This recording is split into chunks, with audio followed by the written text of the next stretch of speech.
Hello and welcome back to History of Design. Hope everybody's doing well. Yeah, let's jump into things. And I actually say that. Hope everybody's doing well. I'm sorry for my short responses to some of your discussions. After Thursday's class, I went home and discovered I had the flu and I was out for the whole weekend, but I was trying to stay on top of things so you all weren't like, I was supposed to work on this project, but he hasn't responded in 3 days. So the responses might be a little bit shorter than I'd normally write just because my head was full of crap and I could barely get out of bed. So I apologize if anybody's like, wow, these are cruddy responses from Joel. It's not a normal thing. It was pretty bad flu. So don't get it. Stay clean, wash your hands, all that stuff. Glad it's over. With that said, so yeah, if you're like moving on and be like, oh, this is the comments I get. No, it's not normal. I'm far more into that. So let's jump into the student preview. Let's talk through everything. Let's learn some history and start on some designs. Happy to be back into this. I don't joke. When there's several days where I can't design or create stuff, like I was in bed and I was trying to, I get really antsy and I'm like, I need to create something. I need to design something. And then I'm trying to catch up on work and trying to catch up with you. So it does hurt my creativity and I miss it. So it is true. Creative people are a different breed. Make sure you're doing your attendance. Again, as I say to everybody, even if I'm talking to you, shake hands with you, had lunch with you, on Thursday, when I check these attendance, I don't care. Like I just look at and I just click through if it's done or not. So you'd be like, wait, but we talked, we had a face-to-face. I'd be like, yeah, I don't know. You still didn't do your thing. So why should you avoid using all caps and body copy? It reduces readability. Boom. That's why. I know when we go through and I have all these little rules of what you shouldn't do, those are like universal rules in design. And there's reasons why you should look around your life. And when you're looking at books, magazines, ads, features, anything out there, and look, how often do you see something in your real life where the body copy is all caps? How often in your real, when you see these things and he's like, don't do this, but and he's got all these rules, but you wouldn't ever see it. And there's a reason why. It is universally known that those things just don't work well.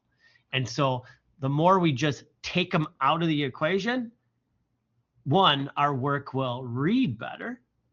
Two, it makes our design process easier. It takes out some design choices, which opens up room for better design choices. All right, I know never to use, like in body copy, never all caps, never bold, never, no hyphens. Okay, if I make sure I do that, then I can start getting fancy and being like, okay, well, I know I shouldn't do those, but I can do these. And the ones that are left over are ones that you can use to create super cool stuff. Always use mid-session project review. I'm pretty sure I'm up to I haven't checked today. I should be all up to date on checking those. If I ever miss, always send me an email or something. Send me a message and be like, you didn't check. And I will go on and stop what I'm doing and check it. Every once in a while, there's a glitch. I don't get updates. I don't get notifications right away for some reason. And so I don't ever want you holding on. Just always, you can double up. Be like, hey, I posted like 24 hours. Give me 24 hours. Sometimes if I look and it's 3 o'clock and I checked everybody and then I worked and then I, went home, blah, blah, and I have classes all day, wait until like 24 hours, then I'll check again at 3, but it fluctuates. But I always want you to know I'm here. Come on in. Man, I had a bumper crop yesterday. Bunch of people, different classes, different people, all hanging out. It was a great time. I loved it. I'd like that to happen more. So I'm always here on campus with great design. We have tablets and drawings and drawing screens and all this stuff here, professional design setups for you to use. Feel free to use them. Come on in, say hi. All right, let's jump in. So we're going to start with, our title, the Epoch of Typographic Genius. I had to look up epoch and I have to look it up again. It's a time in history.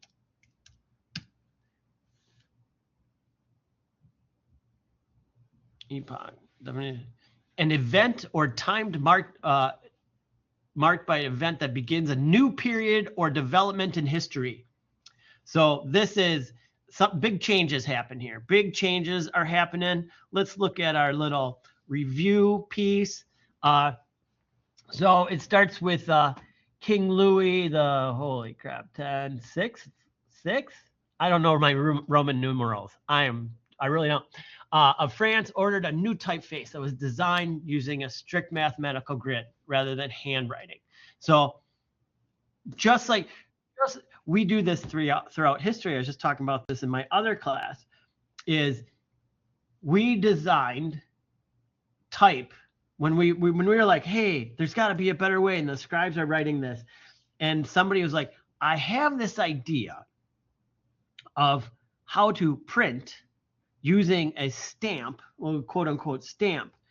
And so what you would do is you probably wrote it and then carved it out, right?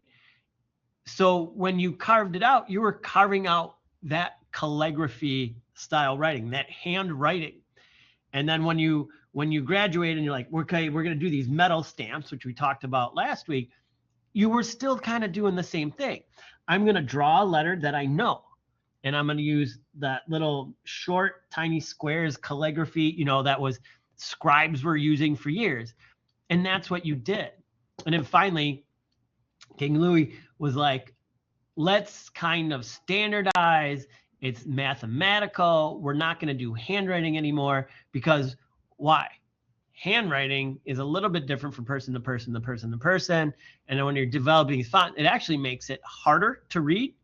It'd be like if you read a novel that was hand printed and then a different, then you read the same book, but it was hand printed by somebody else. It'd be harder to read. There's no, we want, if it's standardized, it makes it far easier. So we end up with this beautiful grid system. Let me pull over my drawing screen so I can bounce around, zoom in and zoom out. So that's why. So as you can see, this is great stuff. If you were ever to create your own font, this is kind of how you would start. You start with a grid just for consistency base, but the problem you run into is you're not equating for then the kerning and the tracking and the kerning. I want this one, which is the spots in between. That's tracking and kerning is in between the letters. And if you always work in a grid system, you're locked up. The leading is the lines, the space in between the lines of text.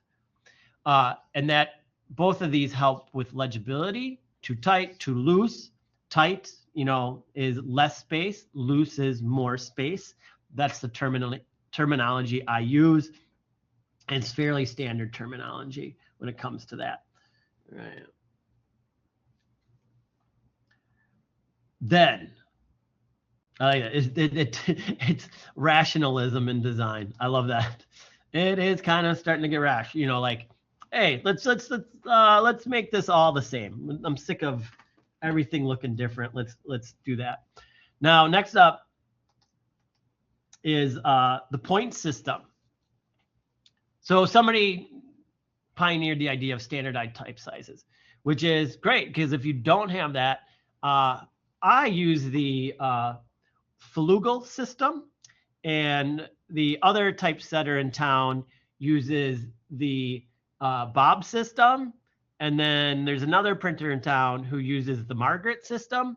And mine is based on the width of my pinky, and somebody else's is one which is based off, the size of something else that they found arbitrary. Like, so somebody was like, here's the point system.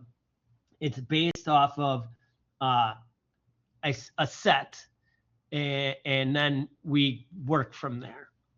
And it's usually, I don't know what the point was actually 100% based on, but it's this idea of something. And our imperial system, which is a foot, which is really weird, is hard. The metric system is intense. We use sixteenths, but then the point system is different. So it's all over the place. But they came up with the point system, and this is just like a part of his thing where the beginning of the point system, the table. So now we have a point system. Point system we're using today. Invented way back when. We still use it today. It has switched over the years. I don't know who called it point, but I believe somebody made a better one, and that became adopted in America. It's in the book. I can't remember who. It became adopted a little bit by more people, and then it pushed out the other one. The idea of the point was the same, but I think the sizing was just a little bit different, and it just got pushed out. So then, of course, this just is the rise. Designers have moved away from the old style, which looked like pen writing, toward transitional fonts. These had more contrast between thick and thin lines, and straighter and sharper serifs.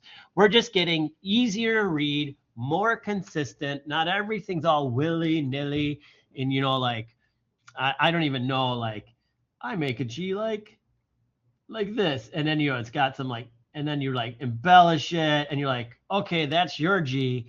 And then, well, my calligraphy G is I start with a loop, and then I come in, and then it looks like this.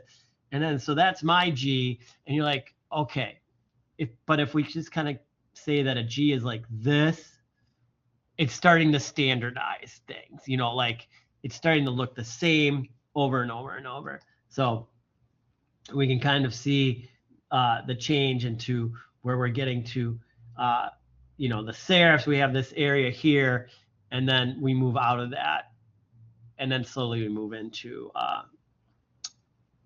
what is it called? Sans serif. So what sans serif doesn't exist. Helvetica, stuff like that. That's a change in the history. Like, people weren't like making it. There was like, you didn't know any different, and it took one person to be like, what if and I think that's later. Here's my H. This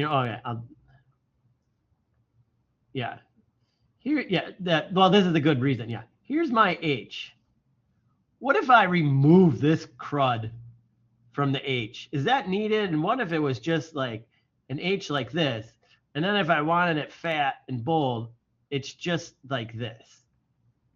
And I can do that because I don't have to worry about all this crap around it. And then so we end up with the development of the sans serifs without. So, but I digress. John Baskerville's perfectionism. This is where you get the people who, I like, obsessed. This is where you get the people who are very, it's great to be obsessed with something because they look at every detail and they're like, what about the ink? How does the ink press into the paper? Like, it's blurry. What can we change? What can we do? And that's always where that new thing happens. Dare I say, I will say this, but I always say this for a small period of time. We're like Apple. PC was like, we got a computer. We got it functioning. We got it working. We know how to do it, right? This is old PCs. You're typing on it, boom. It's green screen. It's a black with a green screen. Super old school, I'm talking.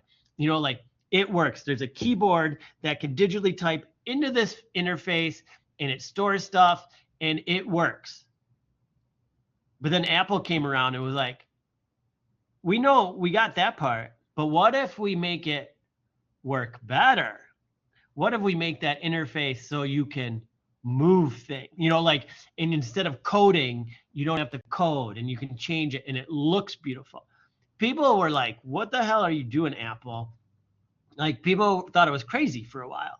Apple didn't do great in the beginning, but then people were like, oh, now we see why it's so good. And then, of course, that changes over and then everybody starts doing it.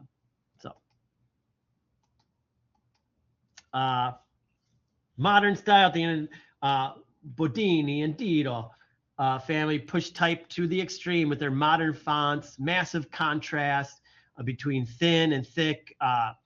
And that's just, again, it's just style. And then I take that as like when they say, push the type to extreme. This is like we do with anything. And think of that with like fashion. So here's Baskerville. This is Baskerville, where it's very, clean, crisp. I know it's a little bit fuzzy to you guys. I understand. But, like these letters are really nice and neat and clean. And then we have these, look how thin those serifs are. But again, what do we do? And think about it in fashion. Think about fashion. And when you have a fashion trend starts, and what slowly happens with that trend is it goes to more extremes, to more extremes, to more extremes, to more extremes, until like it hits a level, and then it kind of just dies, and then people move on. I say think of fashion, and I'm like, think of like jeans and I can think of like an 80s reference, but I'll try to do a newer reference with like baggy jeans. Like baggy jeans were probably people started wearing them lower. And then they started wearing them lower. And then they got, like how, and then people were like at the extreme. How low can I wear my jeans, like basically around my knees and still be walking? And then that kind of stopped, like, so we go to these extremes. So it's like, oh, this is good. Well, I'm going to keep pushing it. And I want that thin line so thin that nobody can see it. Well, then what's the next extreme is actually kind of like a little bit like a sans serif. So, think about that. Like when you think about these ideas in design, they're reference. It's all, as they say, it's cyclical. Everything goes in a circle. What comes around goes around. There's a reason for all these sayings, and it's so true. So you got to think about that over time. White space revolution. You hear me talk about this all the time. The white space. Why are you jamming things up? Type shouldn't touch words, blah, blah, blah, blah. I like this. And this is, I use the old, I don't want that drawing tool. What the heck? That's weird.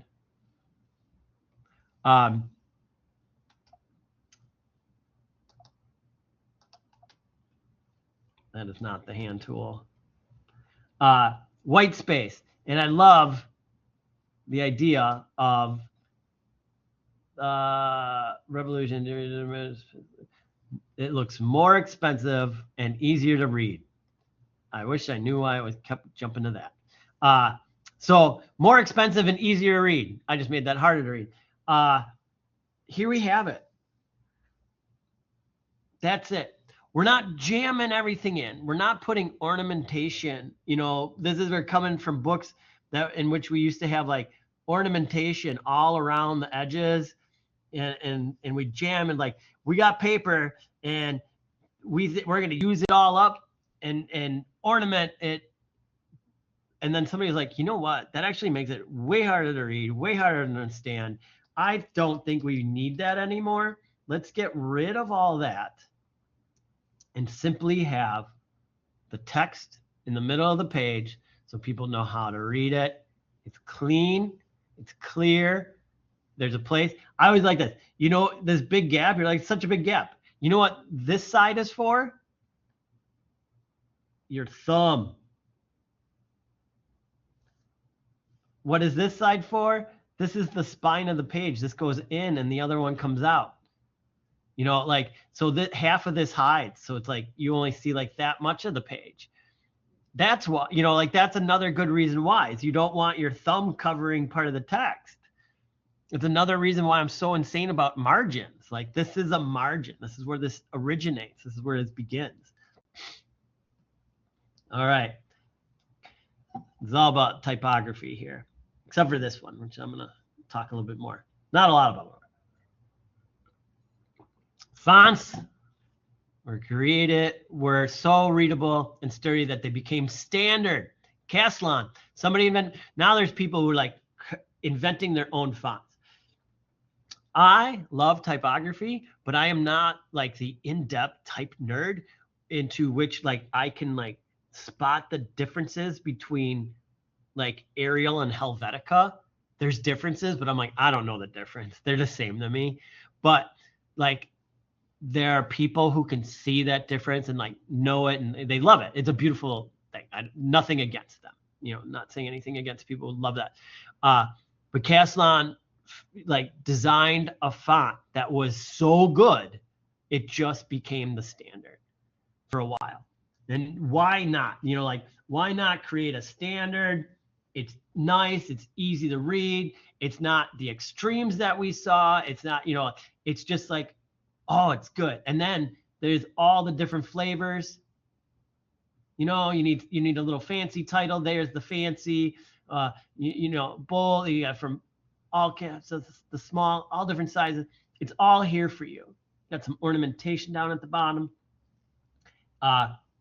Great setup. Just became the standard, and they used it. And a fun fact: Declaration of Independence was first printed in a Caslon font. You know, the book and printing. We got books now; they're easier to read too. So each time when we're developing these new fonts, it's making the text easier to read. It's setting a standard for the shapes of letters, how we see letters, how we understand letters. And you got to remember, this is way back when.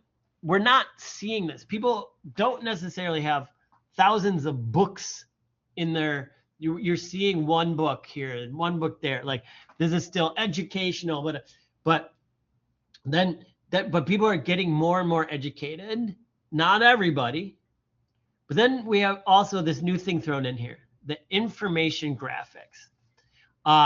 So William Playfair started using line charts or bar charts. When you say that, the bar charts, like that standard like bar chart. That's supposed to cycle through. There you go. You know, this one where it's like, and then like, this is this, this is this, and this is this in our annual report. And as you can see, blah, blah, blah. And this, you know, whatever. This was a revolution because if before people would just type it out and you just write out the information, right? 90% of all people, and then there's 80, and then this other one was at 62, and the other one was at 65. And you're like, wait, what? Okay, I get it. But if you draw that out and I can see, you know, the relation like this, and I'm like, oh, okay, so this 62, 55, it really isn't that far apart, but there's a big jump from here. It makes the information easier to understand when we convert it from text to image. So we're really getting somewhere there.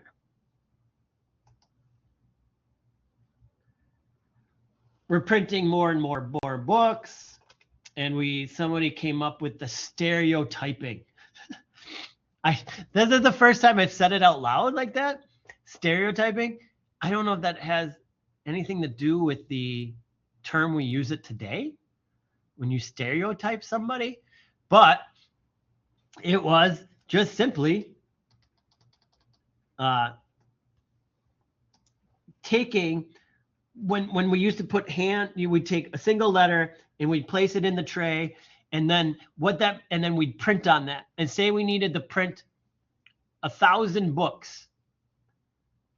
That all those letters for that one page are being used for the time that they're printing the 1,000 pages, right?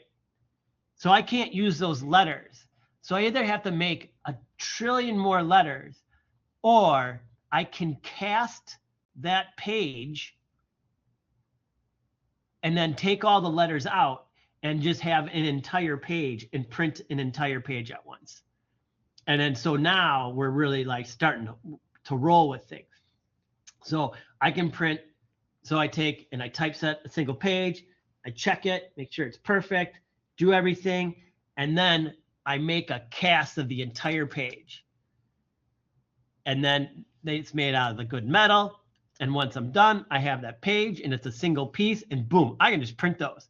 And then 3 years from now, somebody's like, yeah, dearest so-and-so, we would liketh 3th, more, like they need more of those books.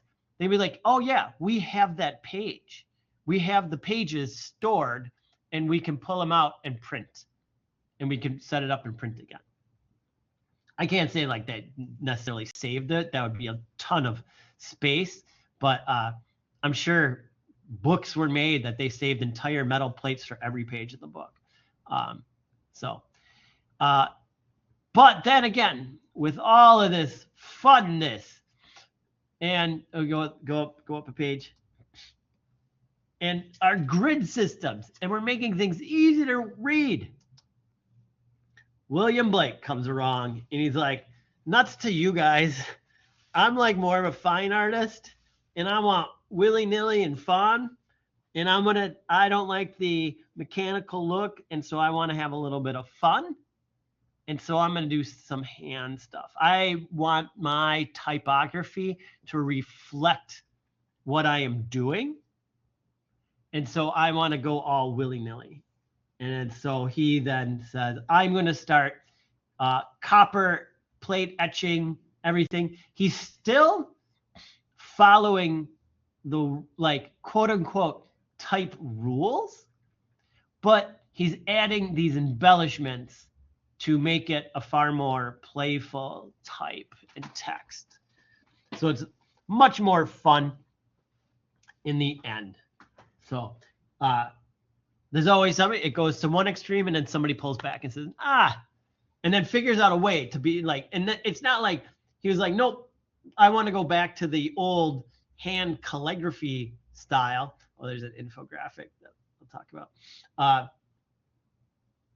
But he still, he didn't go all the way back. He's like, but I want what we're doing now, but I still want to have fun with it. And then so he did copper plate, relief etching, so he could do illustrations directly on the copper plate and then print those. And then you could print a lot of those as well. So there's a little overview. Again, the book is there. Please peruse the book. Let me switch out screens, as there is more information, and that's some of the stuff in a nutshell. But please, it is all here. There's more stuff here. Oh, I already had it. Find out more, look through the book so you can express what you find interesting and move forward with that. Let's start with our title design. Now, last week I did this wrong with and I didn't adhere to 2 colors and 1 font, but I need 2 typographical changes and a title, an epoch of typographical genius. I got to edit that. I'll take out title from that, but we're in InDesign, and let's build that real quick. And I know I did a little research, but I'm going to show you. So I want a new file. And it is 6.5, tab 1.5. Oh. I do not want facing pages. You always got to check that. Make sure facing pages is turned off for these projects. It makes a difference in the future if you're making a book. But for this, it's a single page. You don't want the facing pages on. It kind of messes some stuff up. And our margin is bleed is set at 0.125, 0.125, tab, and 0.125. 0.125 is 1/8 of an inch. 0.25 is 1/4 of an inch. That's the difference since it's a smaller piece. And I may have changed that over time, over the last 3. I should double check that. There we are. Or now I'm referencing maybe in the Illustrator file I had it set up. I have it set up as 1/2 inch. I have to double check that. A lot of work goes into writing these assignments, and then sometimes when I copy and paste, it doesn't always translate, or when I'm building them. So there we go. I got my layers. I'm going to take my layers. I'm going to make a title layer. I'm going to keep things separate and clean. I'm going to create a new layer where I'll get in pros at this, and then I double click on that, and this one's background. Now, what I did is I went into Adobe Creative Cloud. And when you go into it, it probably looks like this to you. And I went to here. And then I went browse more fonts. I'm redoing all this. I had it all set up. And I was like, what font should I use? I was like, oh my God, we're talking about fonts.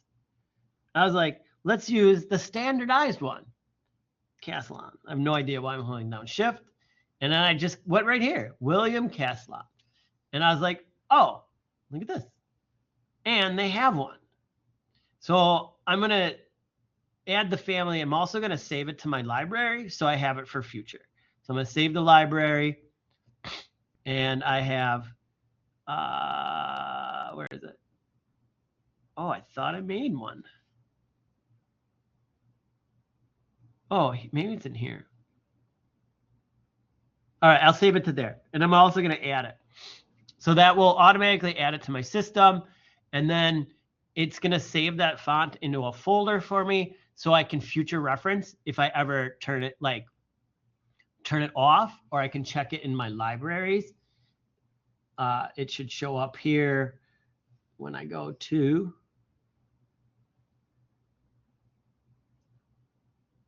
images. It is here. Old Cloud, LTC Castellan. So it's right there, and add font. Boom, now I have it. I'm going to copy and paste the text out. I have it on a different screen. Again, the beauty of using a couple screens at once. If you want to try that out, come on down to the campus.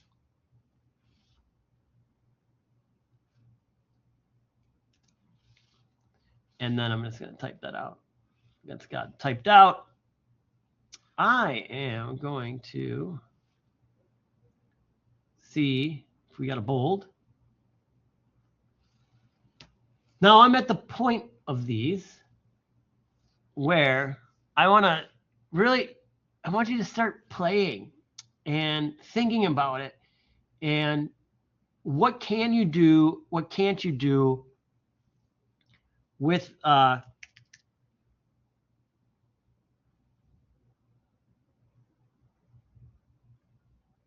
type, like what changes can you do? How can we expressively write this out better? That's weird. Okay. When you're doing this and you're in InDesign, you still have typographical rights in InDesign, and it's a lot of it. I do it just like I would. You can create outlines in InDesign. You can break it apart. Object.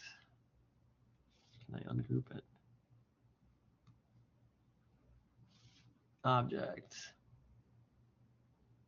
Oh. Well, then I'm going to cheat. So there's always a workaround for everything. And right now, when I go up here and I go to object, I don't have ungroups not here. And path ladder. Like what I'm familiar with to make the change isn't there. And so instead of saying I can't do it, I change my focus and say, what can I change to do it? And I know that if I use direct select and I take just those two words and I cut and paste, I can get this separated out from the rest of this. And so I just go through and quickly cut and paste, and I can get each of these words separated out the way I want them.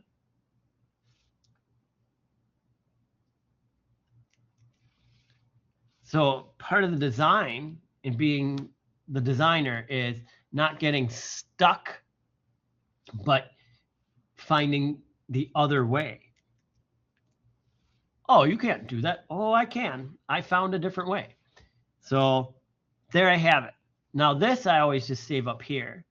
And then these, now I can grab them and I can use my old free transform tool, make them bigger.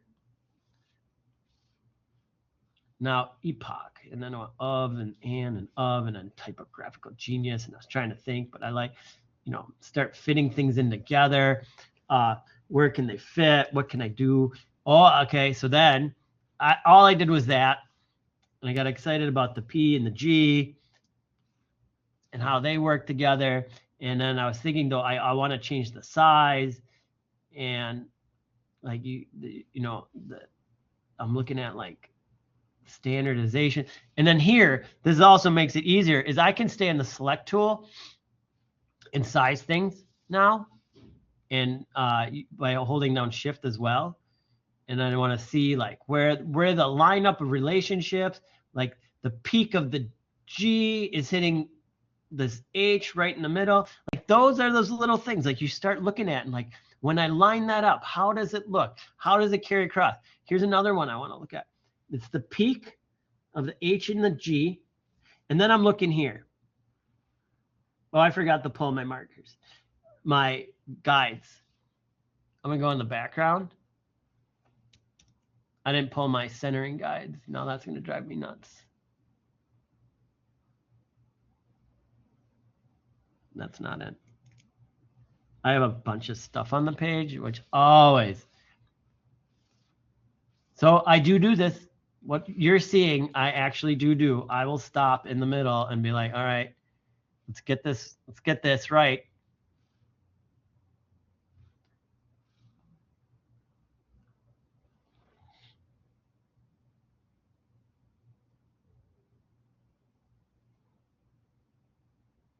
There we go.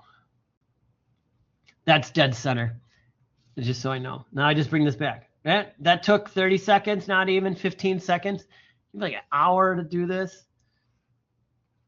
Now, to get that, how I want it, I have to change the size. So if I move this P, I'm going to use that. Oh, that was perfect. I use the arrow keys to nudge. The G should just be a little bit smaller. And I'm also looking right here. So I'm going to make it just a tad smaller, always holding shift. Right for me in my eyes, like right there. It let go and went a little bit bigger. Stop it. Oh, this computer is not reacting good. I seriously think I made the cursor big so everybody could see what I'm doing, and it just messes. Like, it does not like to work good. All right, so then I have that, and that flows in that pretty good, that P to the G. Oh, and then look at the other lineup. So this is, look at that, and then this. See that? How this little peak is almost right there. And you can exploit that. I can exploit that. What does that mean?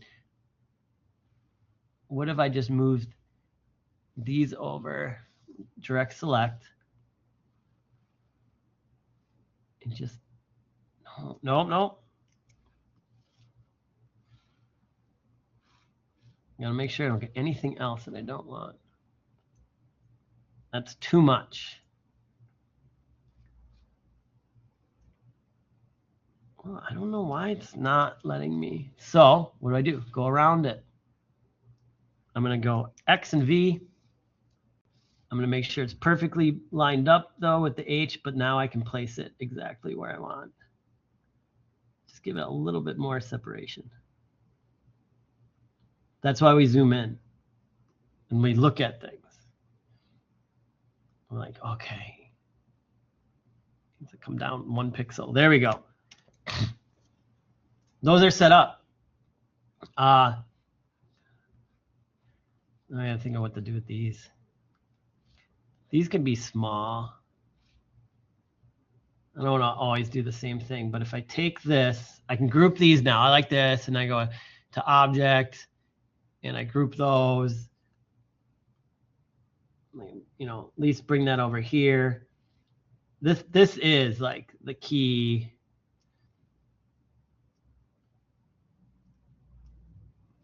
Now I'm just working with type here. 2 colors max, 1 font. Do my modifications. Like Epoch and Genius should somewhat match.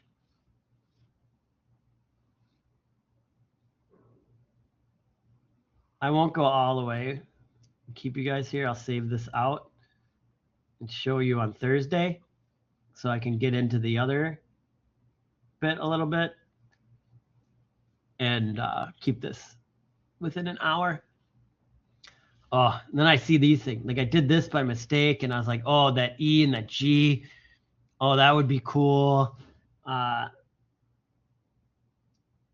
holding down shift every time I do things. I'm getting just that baseline. Close-ish. They're far away. The H should go higher. It's like a puzzle. Epoch. Oh, and don't forget that the of has to go here. Now this is where, you know, do something super crazy.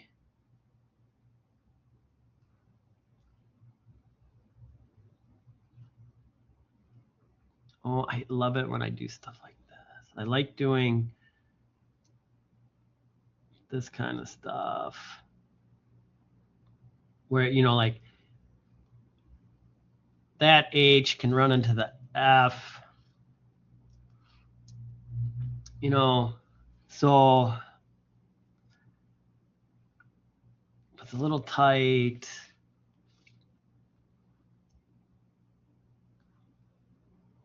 I wonder if I can pull this up without, distort it without ruining it.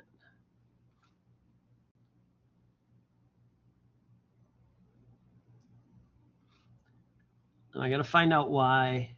There we go. The computer is being a little bit finicky with me on these. And I'm gonna grab the lower, and I'm gonna hit arrow down 1. Then I want to grab only the O, which might be a little bit hard. Grab only the O, and I want to put 1 arrow down on that. And get these to line up. And I'll do it one more time. Do it one more time. Illustrate InDesign's a little bit harder to do these fine details, but it's doable. All right.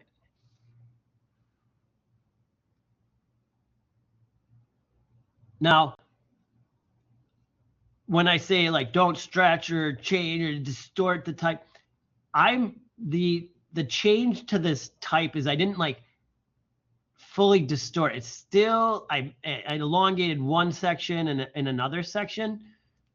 I didn't destroy it though, like make it horrible. I have to clean this up, and I may have to fudge that with some white to make that work. But we can, you know, maybe have that live together. Oh, and then it's like a puzzle right here. Like they just seem like everything just wants to like And then I saw this. Oh, maybe I'm going to get really close to finishing this. And I just want this in here. So that's the play around.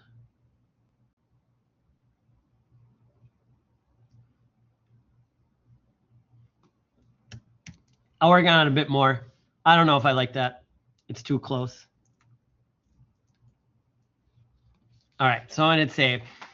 You know what to do, but like that's the sort of fun. Like play around, do this, do that. Like it's not just like type it and be done, and like you have so much control about where you can place things, and the more you do it, like the more exciting it becomes. It's actually, this is maybe a little bit crazy to read. Now I see it. It needs to be like up here. As much as I like that, I think it actually has to go more like this. That was too offset. Because you have to be able to read it as well. And then genius, and then like epoch and genius are both like boom, boom. And I could accentuate that and change it if I change the colors. But I digress. Let me save that. File, save as. I want to save it to the cloud. Wait, your files.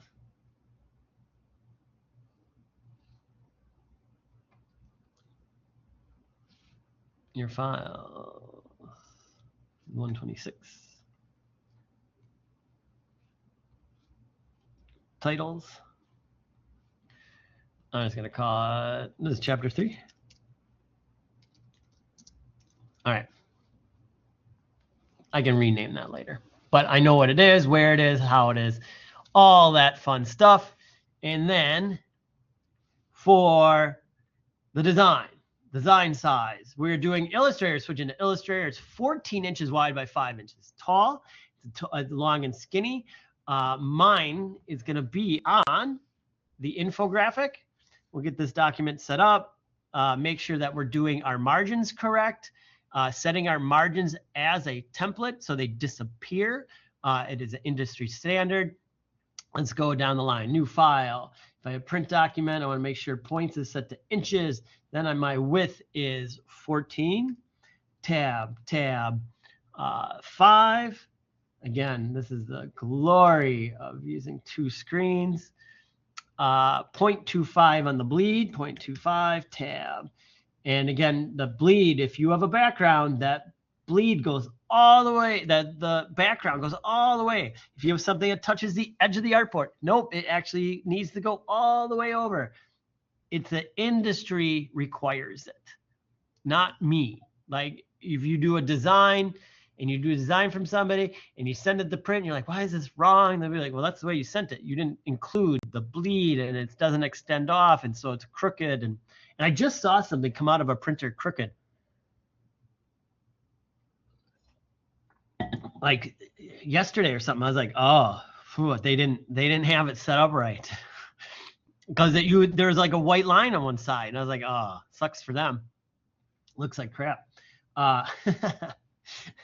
It was a good piece. Didn't look like crap, but then the print doesn't look as good because they didn't run the bleed. All right, we do our first layer as a margin. And for those of you, oh, not a margin.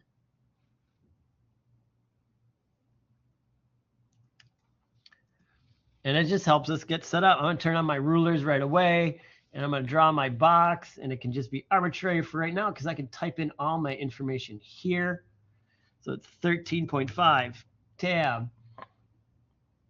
4.5. All this information is in the assignment verbatim. If you're trying to like follow along, just unless you're quick, 1 point, boom, boom, boom, boom, boom, centered it. I know a weird thing happening when I do crop marks. They've been disappearing. Centered. 1 point, no fill. Great. I'm going to pull my guides. 1 to the center. 1 to the center. Now I know exactly this is broken up, and I go to the hamburger menu,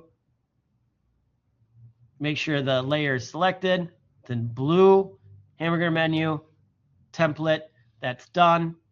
Click another layer, we make crop marks. just as easy. Boom. Pull that out. 2 sides, 14 by 5, fill, nothing, stroke, nothing, FX, crop marks, centered, lock that, we're done. See how quick that is? This becomes, this is even longer when I have to say each word because it takes up part of my memory. But you can do this. Once you get the document set up, this takes just seconds. And yeah, there's a reason why each document, each time I do this, a different size. There's several reasons, but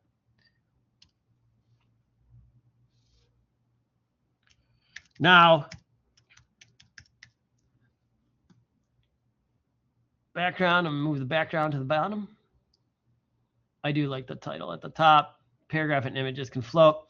There, that document's set up, it's ready to go. This is a weird size. So the first thing I'm gonna do, I did a couple of things. I barely did anything without you. First one is I know I'm gonna use Caslon Pro again.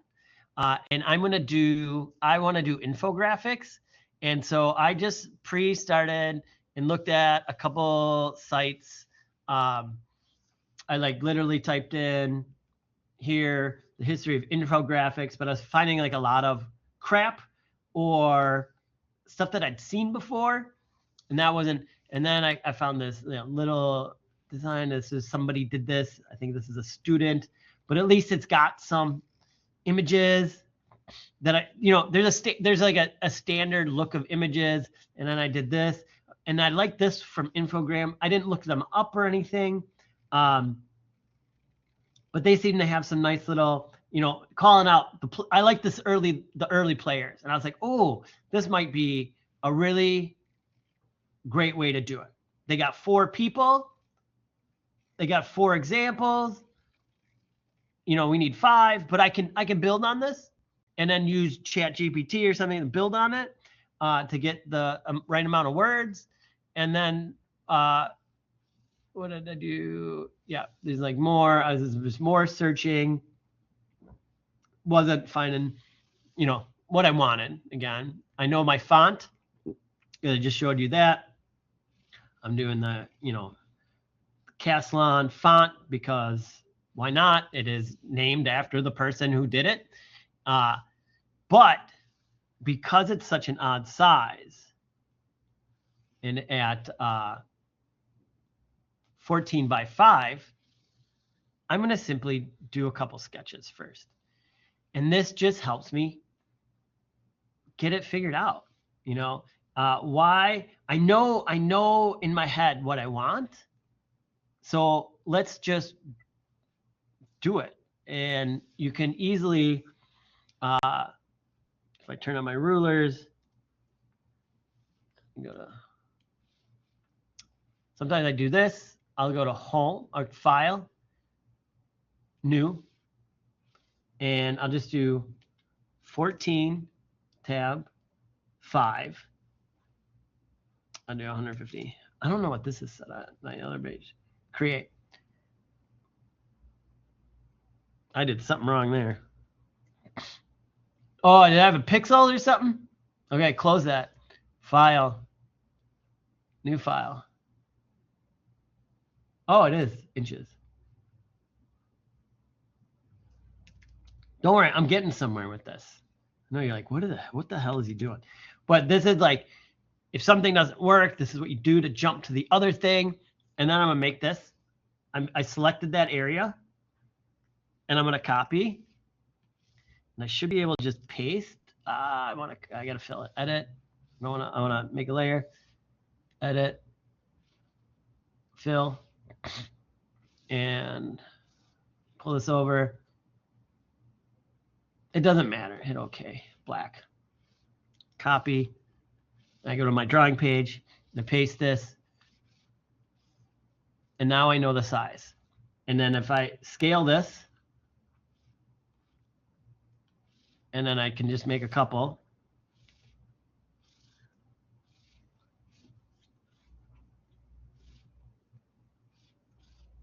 And there I have like little roughs. Oh, there's that big one I can use. And then But they're black. Joel, they're black. Just put them down to 10%. There you go. Make a new layer. Because I'm trying to change my life into the digital age and use digital tools now. And so there's my little drawing, and I zoom in, and I can start to then be like, okay, so there's my setup. And if I'm on my brush tool, and I can start to think about my design and be like, okay, so I talked about 4 people. So if I'm like 1, 2, 3, 4, like, do I want to do it like that? Or I could do it like this, 1, 2, 3, 4, like, how do I want to separate it out? But maybe the better one is actually 5. So 1, 2, 3. What would that be? That was horrible. So I just undo. So if I split here, no.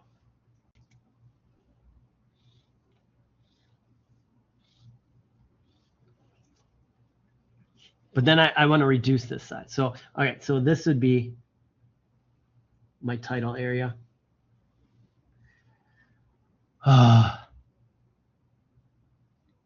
Title. I didn't want to do a vertical title all the time.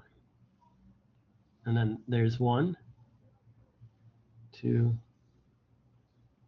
3, 4. These would all be the same size. And then I could be like, okay, and maybe have my infographic, person's name, and then some information.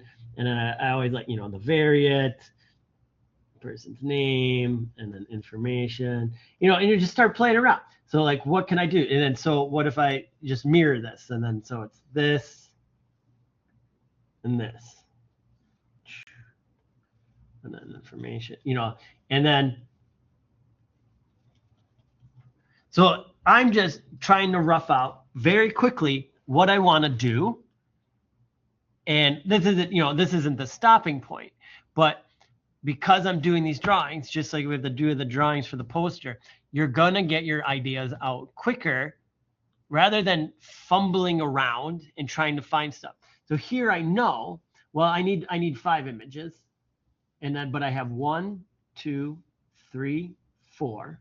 And I have room to get those fit in. And then I need my text, and I can just find the text. And like we said, get that to flow. I got 4 people, be like 200 words on each person. And then I could have another image here that would fit in. And then the epoch of typographical genius, or no, mine is on, but even though that's like the title, that's the title of the chapter, but mine's on infographic. So it'd be infographics. And that works. Or, okay, well, so I can just slide this away.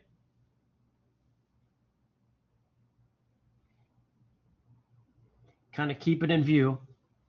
What if I just did this?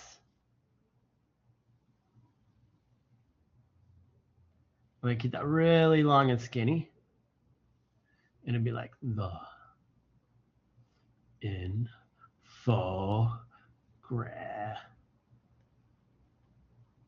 I was going really long and I forgot I need to add that little image. And then now I separate this into the 4. This is what I want. And then each one of these panels I look at as a little design experiment. And then I want to like design consistency, or do I want, changes throughout? I need an image in each one. Do I do this kind of thing where I do a stacked pattern, or if it's here and here, and I bookend them. I kind of like that, because then they get the title, each person, right? And then each one of these could be like a color, like a real rustic color. So I'll just kind of do this so I know that that's the title. and then my text.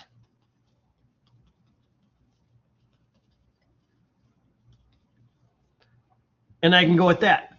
And then so I can actually then bring this in to Illustrator and work with it. If I close this, and I know you think this is gonna be crazy, and I'm gonna let you go after this one more minute. That if I bring that in to my Illustrator file, and I'll add a new one. I do this a lot. Then I'll add it later here, drawing. And the reason being is you're like, well, I can just, out of my mind, I'll just do it. There is something about translating a drawing to digital that looks so much better when you just use the drawing as the base rather than guessing. So I can go to File, Place, and you can do this. Take a picture with your phone, flat on the ground. Use your phone. Take a picture. Put the piece on the floor, and do this for your other drawings as well. Put it on the floor in a bright room in the kitchen. Make sure there's no shadows around it. Your phone cameras are really good, and stand above it. Make sure there's no shadow. Turn on all the lights in your kitchen, and then take a picture. Straight down to the floor. You don't have to zoom in. Your cameras are really good. So you don't have to like zoom in. You can kind of have it be small in there, you know, relative speaking, but you should be able to use that as your image, and they won't have any shadows. It'll be bright from every side. That's the way to do it. So stand above it. Here's my drawings. Place it. Bang, bang. Just got to scale it.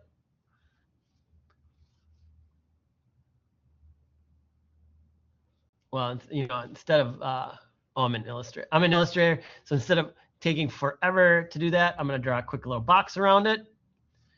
Grab it, object, clipping mask, make. There it is, just smaller. I can put it there. And